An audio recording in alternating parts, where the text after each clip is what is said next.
Senator Joe Manchin, Democrat of West Virginia, doubled down Wednesday on his opposition to including paid leave in the spending bill, even as House Democrats prepare to stick it into their legislation and send it to the Senate. Manchin told reporters that their questions about the decision, announced by House Speaker Nancy Pelosi earlier Wednesday, was the first he was hearing of the decision.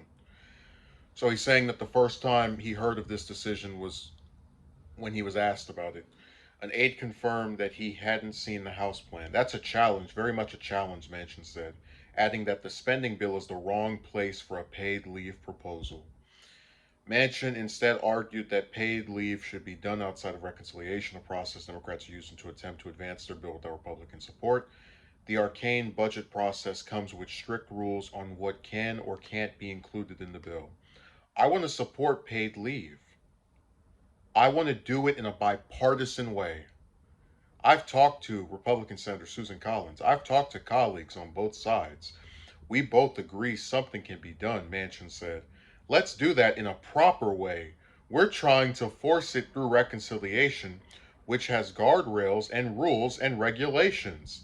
Let's do it and do it right, he said. House Democrats announced on Wednesday that they were putting paid leave back into the bill. Pelosi said the decision came at the urging of many members of the caucus. The provision will provide 4 weeks of permanent parental and medical leave, according to a Democratic aide familiar with that language. If House Democrats pass the social and climate spending legislation with the paid leave proposal in the bill, they would effectively be forcing Senate Democrats to decide if they want to strip it out. Any senator can force a vote on trying to change the spending bill once it's on the Senate floor, and most amendments can be adopted by a simple majority. That could allow all Republicans in Manchin to try to remove the paid leave provision. Uh-oh.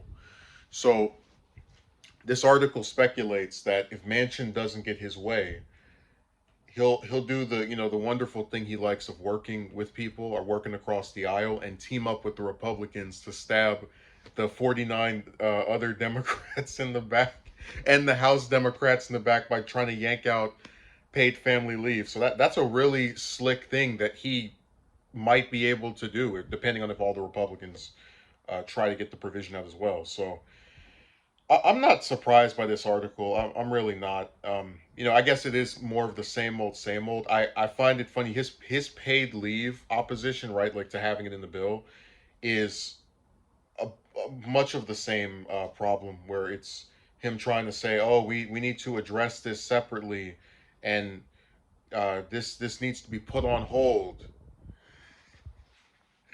even though the whole point of this bill is so that urgent needs that Americans have, that I guess the Democrats at least want to appear as if they care about, can address in all that stuff in one bill. So it's it's just so counterintuitive.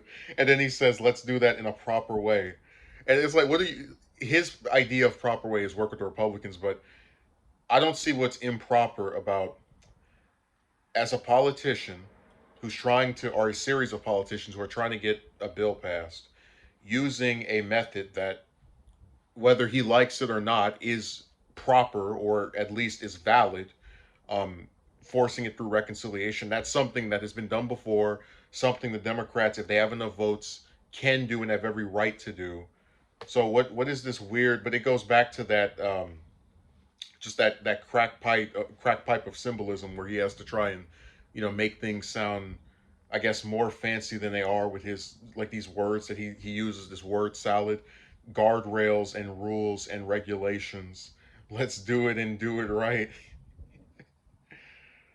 Oh my God. And I just think it's so ironic. And I've mentioned this before, but I want to close this out by saying this. I find it so ironic that, for as much as he talks about wanting to work with people, and all this stuff about, oh, we need the Republicans to also weigh in as well, when it comes to actually trying to work with Democrats, because we know from Pelosi that a majority of the members wanted paid leave as a provision in the bill, he will not bend at all. He will never compromise with them when it comes to something that the overwhelming majority of members of his own party want. It's really ironic. He'll bend over backwards to try to get Republicans to have some input on this stuff, but if it's Democrats, That's why when this article says that he might team up with 50 Republicans to get the paid leave out of the bill, I can totally believe that. He's shown it in his past before, just always finding a way to side with the Republicans over his own team, and then have the nerve to try and pretend that he's just this person attempting to reach across the. No, you want to stand in the way of progress.